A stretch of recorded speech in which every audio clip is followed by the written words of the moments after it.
Hello everyone, welcome to my YouTube channel. हमने ADO के exam को ध्यान में रखते हुए एमसीक्यू से स्टार्ट किया था, जिसमें हमारी क्लास अभी आजीविका पर हो रही है। आज जो हमारी क्लास होगी आजीविका की तीसरी क्लास होगी। इससे पहले हमने आजीविका की दो क्लास लिए हैं, नहीं देखे हैं तो चैनल पर जाइए, प्लेलिस्ट बना हुआ है। आज जो हमारी क्लास होगी ग्राम संगठन, विलेज ऑर्गेनाइजेशन पर होगी। साथ ही साथ संकुल स्तरीय संगठन, क्लस्टर लेवल फेडरेशन पर होगी। इससे संबंधित जितने भी प्रश्न बन सकते हैं उसको देखेंगे, साथ ही साथ उसका डिटेल्स एनालिसिस करेंगे, ताकि पूरा टॉपिक आपको समझ में आ जाए। यदि आगे की क्लास के अपडेट एवं पीडीएफ के लिए आप हमारे टेलीग्राम ग्रुप से जुड़िए, जिसका लिंक आपको डिस्क्रिप्शन में मिलेगा।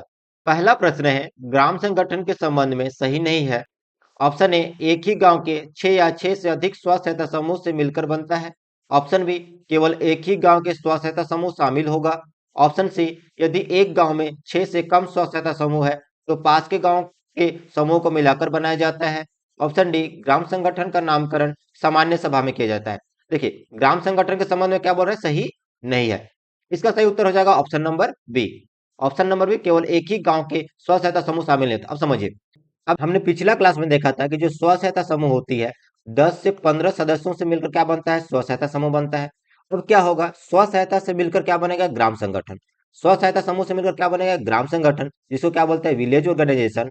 तो इसकी संख्या क्या होगी, तो याद रखेंगे, एक गांव के कम से कम 6 स्व सहायता समूह से मिलकर क्या बनता है, ग्राम संगठन बनता है।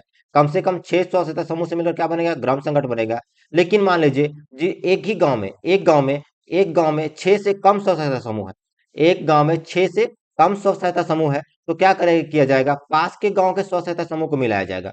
पास के गांव के जो स्व सहायता समूह होगा उसको मिलाया जाएगा। इसके बाद ग्राम संगठन का निर्माण किया जाएगा। ये भी याद रखेंगे। साथ ही साथ ग्राम संगठन का जो नामकरण होता है, ग्राम संगठन का जो नामकरण होता है वो होता है सामान्य सभा में। ग्राम संगठन का नामकरण कब होगा, सामान्य सभा में किया जाएगा। दूसरा प्रश्न है, ग्राम संगठन में पदाधिकारी होते हैं, पहला अध्यक्ष, दूसरा उपाध्यक्ष, तीसरा सचिव, चौथा उप सचिव, पांचवा कोषाध्यक्ष। Option A 1 3 5, option B 1 2 3 5, option C 1 3 4 5, option D उपयुक्त सभी।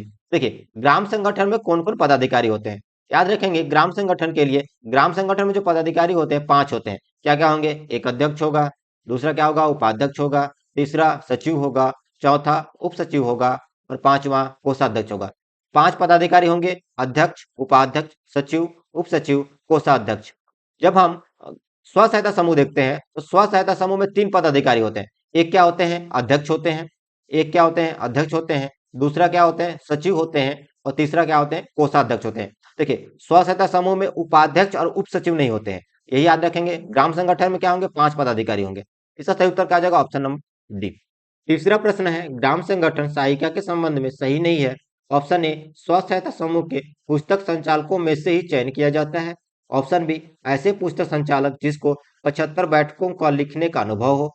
ऑप्शन सी, जिनका समूह नियमित रूप से 11 सूत्र का पालन करता हो। ऑप्शन डी, वह समूह 6 माह पुराना हो। तो क्या अपने ग्राम संगठन की जो सहायिका होते हैं उसके संबंध में क्या सही नहीं है। इसका सही उत्तर होगा ऑप्शन नंबर डी, वह समूह 6 माह पुराना हो। ये गलत है, याद रखेंगे उस समय को कितना, 1 वर्ष पुराना होना चाहिए। अब ग्राम संगठन जो सहायिका होता है उसके बारे में देख लेते हैं।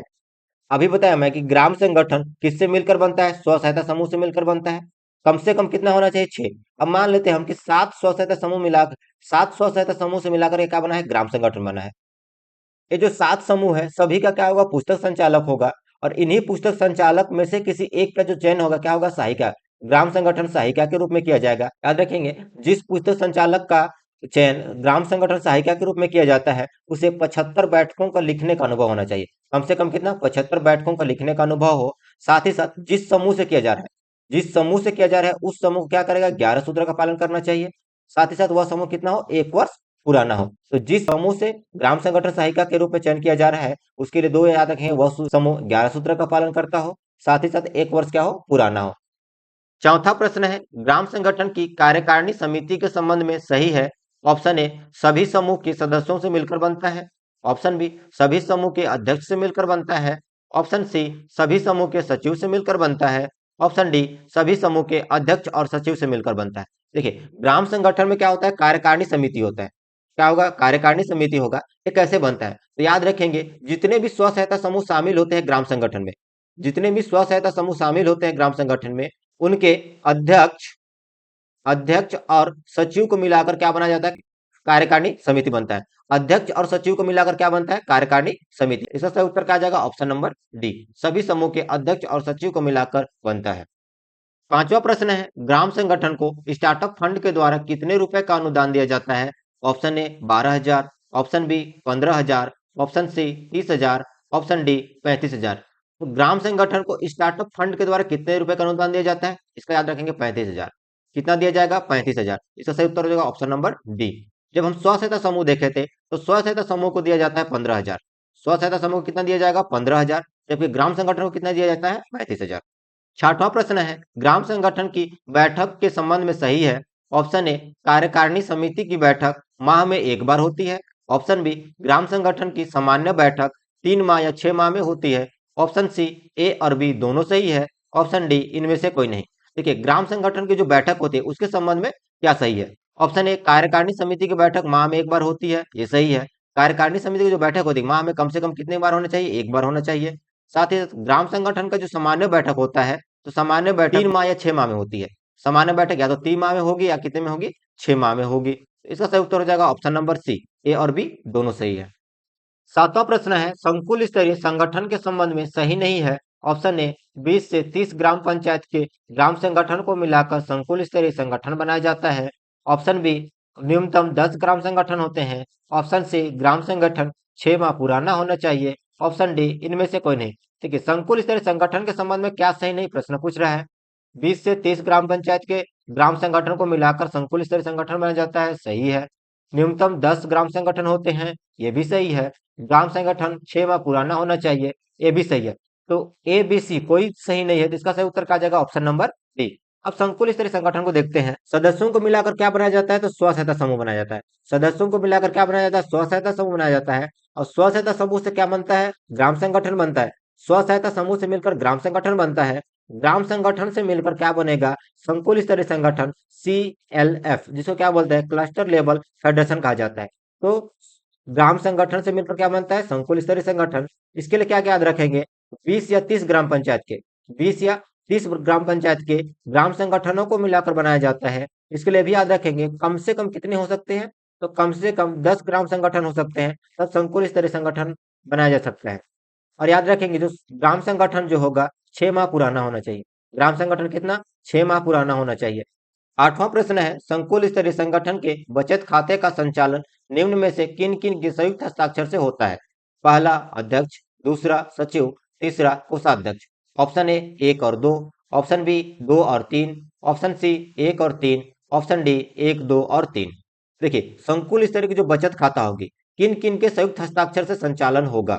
इसका सही उत्तर होगा ऑप्शन नंबर डी, अध्यक्ष, सचिव और कोषाध्यक्ष। इन तीनों के संयुक्त हस्ताक्षर के बाद ही बचत खाते का संचालन होगा। मतलब यदि खाता से पैसा निकालना हो या जमा करना हो तो क्या होना चाहिए? अध्यक्ष, सचिव और कोषाध्यक्ष तीनों का हस्ताक्षर चाहिए। नवा प्रश्न है, संकुल स्तरीय संगठन को स्टार्टअप फंड के द्वारा कितने रुपए का अनुदान दिया जाता है? Option A 50,000, option B 1 lakh, option C 2 lakh, option D 5 lakh. संकुल स्तरीय को स्टार्टअप फंड के द्वारा कितना अनुदान दिया जाएगा? 2 लाख। इसका सही उत्तर क्या जाएगा? Option number C. तो देखिए, स्टार्टअप फंड के द्वारा जो अनुदान दिया जाता है उसको एक बार देख लेते हैं। सबसे पहले क्या देखते हैं? स्व सहायता समूह। तो स्व सहायता समूह को कितना दिया जाता है? 15,000 रुपए का दिया जाता है। ग्राम संगठन को कितना दिया जाता है? 35,000 रुपए दिया जाता है। ग्राम संगठन को 35,000। संकुल स्तरीय संगठन को कितना दिया जाएगा? इसको दिया जाएगा 2 लाख रुपए। तीनों को एक साथ याद रखेंगे। स्व सहायता समूह को 15,000 रुपए, ग्राम संगठन को 35,000 रुपए, संकुल स्तरीय संगठन को 2 लाख रुपए। 10वां प्रश्न है, कार्यकारिणी समिति का कार्यकाल कितने वर्ष का होता है? ऑप्शन ए 1 वर्ष, ऑप्शन बी 2 वर्ष, ऑप्शन सी 3 वर्ष, ऑप्शन डी 5 वर्ष। तो कार्यकारिणी समिति का जो कार्यकाल होता है कितने वर्ष का होगा? इसका सही उत्तर होगा ऑप्शन नंबर बी, 2 वर्ष। कार्यकारिणी समिति का जो कार्यकाल होता है कितने वर्ष का होता है? 2 वर्ष। कार्यकारिणी समिति मिलकर किसे बनता है? तो हमने ग्राम संगठन में देखा था, क्या देखा था? जितने भी स्व सहायता समूह शामिल होते हैं ग्राम संगठन में, उनके अध्यक्ष और सचिव से मिलकर क्या बनता है? कार्यकारिणी समिति बनता है। इनका जो कार्यकाल होगा, समिति का कार्यकाल कितना होता है? 2 वर्ष का होगा।